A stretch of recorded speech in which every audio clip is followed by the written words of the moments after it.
We are about to embark on a detailed coverage of a dozen Gang of Four patterns that form the bulk of this course. Before we do that, however, I'd like to give you a bird's eye perspective on what these patterns are and how they can be arranged in a particular sequence, following one after another, to address the key design problems that arise in the domain of expression tree processing. So what we're going to do is we're going to talk about a set of design problems, and I'll describe what pattern addresses each of those problems and give you a brief statement of the pattern's intent. So let's go ahead and get started. When we design the expression tree processing app, one of the first things we have to deal with is the fact that we don't want to end up with a non-extensible and error-prone design of our core expression tree structure. These are the basic nodes that form the expression tree. So in order to do this, we're going to apply the composite pattern. The intent of the composite pattern is to treat individual objects and multiple recursively composed objects in a uniform way, thereby making it easier to plug and play different kinds of processing nodes. Another challenge we have to deal with is we'd like to be able to minimize the impact of variability when it comes to actually changing different representations of the expression tree composite itself. In order to do this, we're going to apply the bridge pattern. The intent of the bridge pattern is to separate an abstraction from its implementation or implementations so the two can vary independently. And we'll be using this to make it easier to plug in different implementations of the expression tree structure. The next design problem we have is how to enable more flexible processing of input expressions from the various users and various modalities that we're using, GUIs versus command lines. The key issue here is that we don't want to have to hard code our solution to only get input in one way from one source of input. In order to be able to make input processing more flexible, we're going to apply the interpreter pattern. The intent of the interpreter pattern is to take a formal language, define a representation for its grammar, and create an interpreter that uses this representation to interpret sentences or expressions in the language. And we'll be using this to be able to read in user input expressions and convert them into parse trees. The next design challenge is to ensure that our interpreter outputs its results in a flexible way. We don't want to hard code it so it only generates expression trees in one way. We want to leave room for various optimizations and analyses to further improve the way in which the program would operate in various realistic scenarios. To make this output processing more flexible, we're going to apply the builder pattern. The intent of the builder pattern is to separate the construction of a complex object, in our case the composite expression tree, from its representation. And we'll be using this to make it easier to decouple the parse tree, which is an internal representation, from the expression tree, which we're actually going to be using for processing the various operations and commands given by users. The next design problem is to come up with some way to ensure more flexible traversal of the expression tree. We'd like to be able to traverse the expression tree in order to access each of its nodes to perform various kinds of operations. And we certainly don't want to have to hard code that traversal in a way that depends on the internal representation of the tree itself. So to make this more flexible and more decoupled, we're going to apply the iterator pattern. The intent of the iterator pattern is to access elements of an aggregate, such as our expression tree, without exposing its representation to the actual end users or the clients. And we'll be using Iterator to traverse each node in the tree and do something to it. Now that leads into the next design problem. We'd like to make it possible to make changes to various parts of our program without requiring obtrusive modifications to the client code. We'd like to be able to vary different alternative ways of doing things without breaking our existing code. For example, we'd like to be able to traverse the expression tree in various traversal orders: in order, pre-order, post-order, level order, and so on. In order to do this, we're going to apply the strategy pattern. The intent of the strategy pattern is to define a family of algorithms or other types of processing behavior, encapsulate each one, and make them interchangeable to let clients and algorithms vary independently. And we're going to be using this pattern to make it easy to plug and play different types of traversal orderings with our iterators. The next design problem plays off of what we've just been talking about with iterator and strategy. We'd like to find some way to be able to have more extensible operations added to the tree. We don't want to hard code ourselves just one or two or three or any fixed number of operations on the expression tree.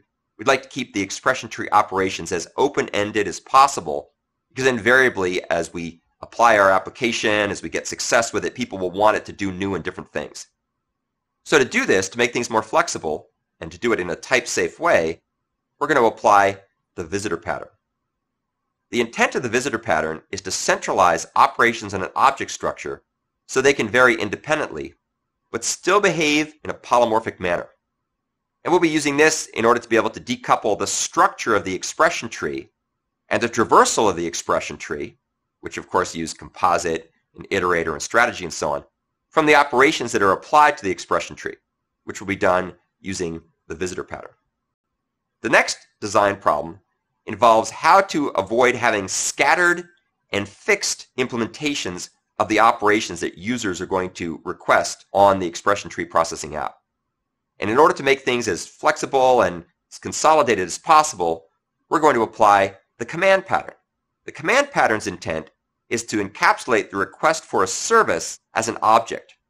And we're going to use this pattern in order to be able to reify or objectify the various operations that users can perform on the expression tree. Things like specifying the format order, specifying the expression, specifying what kind of operations to perform like print, eval, and so on.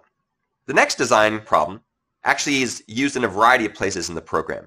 And this is something that we want to have to enable more flexible creation of variabilities. We have a number of variabilities in our program. We have things like different iterators, different types of commands, different types of visitors, and so on. And rather than hard coding those and having lexical dependencies on particular classes and subclass names, instead we're going to apply the factory method pattern. The intent of factory method is to provide an interface for creating an object, but leave the choice of the object's concrete type to a subclass or to some other means of being able to express how to create something without exposing the creation process or the creation representation to the application. The next design problem we're going to deal with has to do with ensuring the correct ordering of operations applied by users. It turns out that you can't apply the operations, print, format, eval, expr, and so on, in any arbitrary order. You have to follow a certain protocol. In order to do that in a way that's easy to understand and easy to validate, we're going to apply the state pattern. The intent of the state pattern is to allow an object to alter its behavior when its internal state changes. The object will appear to change its class, and yet it'll still provide a common interface to the application that uses it. The next design problem deals with trying to ensure we have extensible operating modes. As you may recall from our discussion in Lesson 2 about the case study overview, the case study expression tree processing app has two primary operating modes, succinct mode and verbose mode. And we'd like to find some way of being able to make it easy to change between different modes without structuring our solution rigidly based on the algorithm embodied in each of those modes, because that would end up getting us back into the problems of algorithmic decomposition we talked about before. So to address this particular problem, we're going to apply the template method pattern. The intent of template method is to provide a skeleton of an algorithm in a method, deferring some of the steps in the algorithm to subclasses. And we'll be applying this to make it easy to factor out the common behavior in both succinct mode and verbose mode, allowing the variabilities to be expressed through subclassing. And the final design problem we'll be addressing is trying to minimize the liabilities of using global variables. There are certain situations where information is going to be global, and we'd like to find some way to provide access to that global information without using global variables. There's a lot of downsides you run into by using global variables. To do this, we're going to be applying one of the most controversial Gang of 4 patterns, the Singleton pattern. The intent of the Singleton pattern is to ensure a class has only one instance and to provide a global point of access to that instance. I put this pattern last because it is very controversial, as I mentioned before, and so we'll go through it in some detail and look at the pros and cons and try to make sure you understand when to apply it and, more importantly, perhaps when not to apply it when you're developing software. So that wraps up an overview of the dozen patterns from the Gang of 4 book we'll be covering in the context of this case study. But keep in mind, even though we're using examples from the case study and design problems from the space of expression trees in order to motivate and provide a context for these patterns. These patterns are much more broadly applicable than any one case study. They can be reused many, many different times and have been reused in many different circumstances, in many different ways, and many different variations. And we'll talk about some of those issues as well as we discuss the case study.